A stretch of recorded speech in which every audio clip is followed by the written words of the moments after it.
bonjour à tous, bienvenue sur la chaîne de Psychoplume, une chaîne qui vous propose de parler écriture et psychologie. Aujourd'hui, j'avais envie de parler de l'écriture et de la façon dont elle permet d'aller vers une plus grande connaissance de soi, une plus grande introspection, mais peut-être pas seulement. On va réfléchir à ça ces quelques minutes ensemble pour voir un peu, voilà, qu'est-ce qu'elle permet finalement, parce qu'on parle aujourd'hui beaucoup des bienfaits de l'écriture. À Psychoplume, bien sûr, moi je travaille dans l'accompagnement des personnes sur de l'écriture thérapeutique et aussi autobiographique avec son versant thérapeutique qui est lié. J'accompagne sur ce versant-là, mais de façon générale, quand on parle d'écrire dans un journal, par exemple, ce qui est très fréquent aujourd'hui, eh bien, on voit, quand on pratique ça tout de suite, que ça permet d'aller vers une meilleure connaissance de soi. Donc, c'est de ça dont j'aimerais vous parler aujourd'hui. Et pour ça, je vais un petit peu parler de différents types d'écriture et en quoi ces différents types d'écriture permettent d'aller vers une plus grande connaissance de soi. Alors pourquoi vouloir aller vers une plus grande connaissance de soi? D'abord parce que c'est le chemin d'une vie, d'apprendre à se connaître et que ça prend du temps. Et je voudrais insister là-dessus, c'est qu'on est dans une société où tout va vite et l'écriture et sa visée thérapeutique, comme toute visée thérapeutique, prend du temps. Et c'est ce travail au long cours finalement qui va permettre vraiment d'avancer non pas seulement sur la connaissance de soi en prenant le terme connaissance, parce que savoir qui on est, savoir comment on fonctionne ne suffit pas à aller mieux. Moi, je suis psychologue, psychanalyste, et ce qui permet d'aller mieux, c'est la retraversée émotionnelle aussi des choses. Et c'est pas seulement de comprendre, parce que comprendre, c'est une rationalisation. Après, c'est tout le versant émotionnel qui est bien sûr extrêmement important. Mais l'écriture permet les deux. Elle permet d'aller vers une meilleure connaissance de soi et elle permet aussi une élaboration de tous nos mouvements intérieurs. Donc c'est de ça voilà, dont je voudrais parler en dépliant un peu différents types d'écriture. Avant cela, l'écriture, avant toute chose, permet de ralentir. Choisir d'écrire dans un journal tous les jours, par exemple, ou souvent, bien sûr, fait qu'on va se poser, on va prendre le temps de trouver les mots, de les poser sur le papier ou sur un ordinateur. Donc, on va être dans une forme d'auto-observation et de ralentissement. Et ça, déjà, c'est très intéressant et c'est très fructueux. Ensuite, à partir du moment où on écrit sur soi, que ce soit un journal ou que ce soit de la poésie ou que ce soit une tentative d'autobiographie ou des fragments, à partir du moment où on écrit sur soi, évidemment, qu'on va vers une meilleure connaissance de soi. C'est évident. On a des émotions diffuses, on a des sensations qui sont pas clairement identifiables tout de suite et on va aller nommer ces émotions, nommer peut-être parfois un chaos émotionnel, on a l'impression de ça.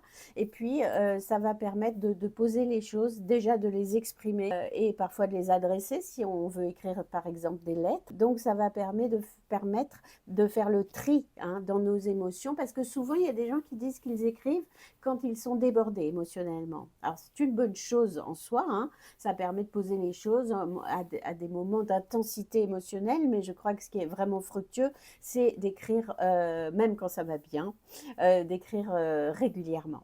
Voilà, écrire, ça va permettre de mettre un peu d'ordre comme ça dans ce qui parfois nous semble très chaotique. Je voudrais parler de la connaissance de soi, non comme une analyse de qui on est, mais vraiment comme une rencontre avec soi-même. Et dans l'écriture, on se laisse surprendre. En particulier si on écrit quotidiennement, donc moi avec Psychoplume, je propose le club Psychoplume, on écrit tous les jours, où il y a des consignes d'écriture qui sont là tous les jours. Vous écrivez pas, mais en tout cas elles sont là. Et donc ça permet d'aller toujours plus loin, ça permet d'aller dans une profondeur. Et donc la connaissance de soi, c'est aussi ce qui nous échappe. Par définition, c'est l'inconscient qui nous échappe, mais il y a des trous et il passe. Il va passer dans les lapsus, bien sûr, dans les rêves, dans des images insistantes. Et il va passer bien sûr dans l'écriture, surtout si on accepte hein, de dépasser hein, ce moment de rationalité, de se laisser surprendre par ce qu'on écrit. Et quand on écrit souvent et quand on écrit aussi à partir d'une contrainte d'écriture, eh bien, il y a des émergences comme ça de l'inconscient qui vient nous surprendre et qui vient nous révéler des choses que bien sûr on savait déjà puisque c'était en nous, mais qui n'étaient pas tout à fait claires. Donc ça, cette écriture comme ça régulière le permet aussi. Donc dans les types d'écriture hein, possibles, il y a bien sûr ce qu'on appelle aujourd'hui le journaling. Alors on me reproche parfois d'utiliser un mot anglais. Bon, je vis en Angleterre en même temps, donc c'est aussi, je suis je baigne dans la langue anglaise, mais j'ai envie de garder aussi ce terme de journaling à cause de ce ing hein, qui vient exprimer cette continuité de l'écriture quotidienne. Sinon, on peut l'appeler bien sûr le journal intime.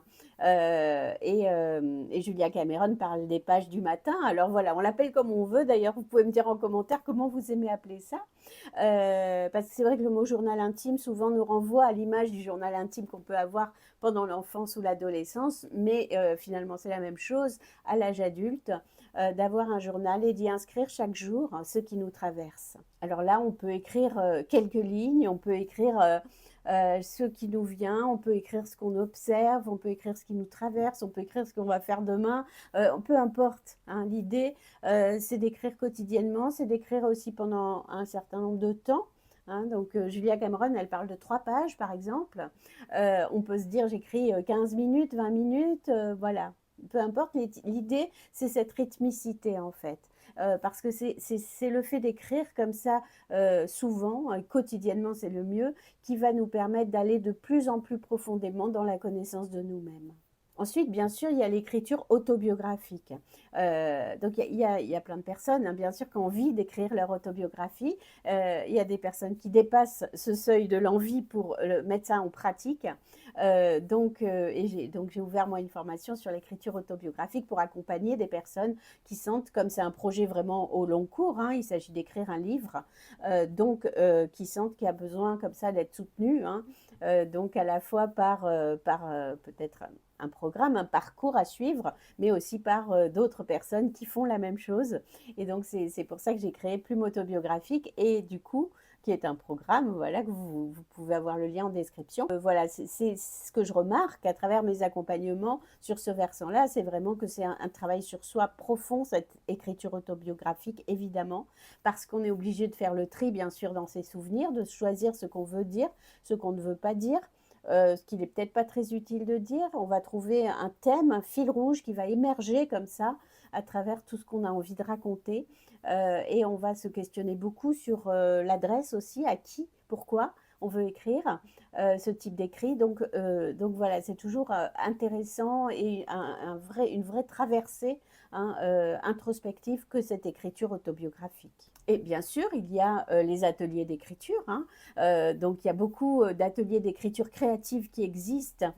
J'en ai pratiqué moi-même pendant des années et donc c'est toujours intéressant. On voit que quand on écrit avec une consigne, chaque personne a un univers tellement riche et avec la même consigne, chaque personne va produire des textes extrêmement différents et que même dans l'écriture créative, tout notre être y est. Et donc, on va exprimer aussi quelque chose autour de soi. Et finalement, à travers différents ateliers, on va se rendre compte de sujets qui reviennent, de façons d'amener les choses qui nous appartiennent. On va s'en rendre compte aussi dans la différenciation avec ce qu'on entend des autres textes. Donc, c'est toujours intéressant. Puis, il y a des ateliers d'écriture thérapeutique qui sont en général animés soit par des art thérapeutes, soit par des psychologues, et qui permettent d'aller vraiment là sur un travail introspectif qui est voulu, qui est recherché, et donc et ça aussi, moi j'en anime 2 fois par mois, et ça permet, voilà, grâce à des consignes qui sont orientées hein, vers une introspection, d'aller toujours plus loin dans la connaissance de soi et dans l'élaboration hein, autour de nos vécus, parfois de traumas, parfois de scènes qui insistent dans notre esprit ou dans nos sensations. Donc c'est toujours très intéressant aussi hein, pour accéder à une forme de connaissance de soi et de réélaboration de notre vie émotionnelle, d'aller vers des ateliers d'écriture thérapeutique. Donc voilà, vous avez là, je vous ai présenté trois modalités hein, d'écriture, donc l'autobiographie, le journaling, les ateliers d'écriture. Puis bien sûr, on peut écrire des lettres. Hein, c'est très fréquent en écriture thérapeutique d'utiliser la lettre. On peut s'adresser à quelqu'un de notre famille ou un proche ou quelqu'un avec qui peut-être on a eu un différend ou quelque chose. On peut s'adresser à une émotion, on peut s'écrire à soi-même. Enfin, les lettres, c'est quelque chose de très, très intéressant.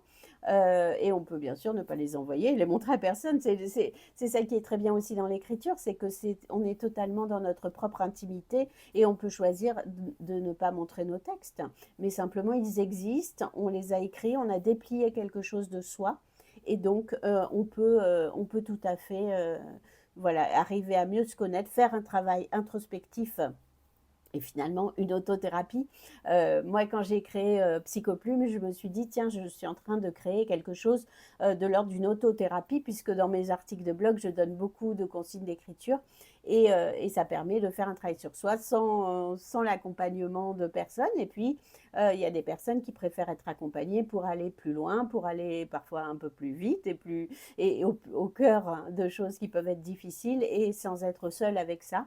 Hein, donc voilà, et finalement, Psychoplume, ma particularité, c'est que je réponds aux textes que je reçois dans le cadre des gens qui suivent mes accompagnements par des textes. Hein.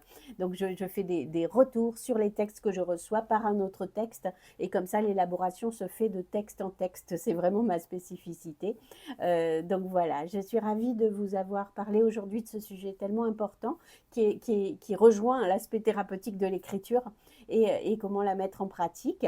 N'hésitez pas dans les commentaires à me dire si vous-même vous pratiquez l'écriture quotidienne ou autobiographique ou les lettres ou voilà ce que vous pratiquez pour accéder à une plus grande connaissance de vous-même et travailler peut-être une vie émotionnelle mouvementée. Donc je vous lis si vous laissez des commentaires avec grand plaisir et n'hésitez pas à vous abonner à la chaîne si vous voulez de temps en temps voilà pouvoir écouter comme ça des choses autour des éléments autour de l'écriture et je vous retrouve donc très bientôt.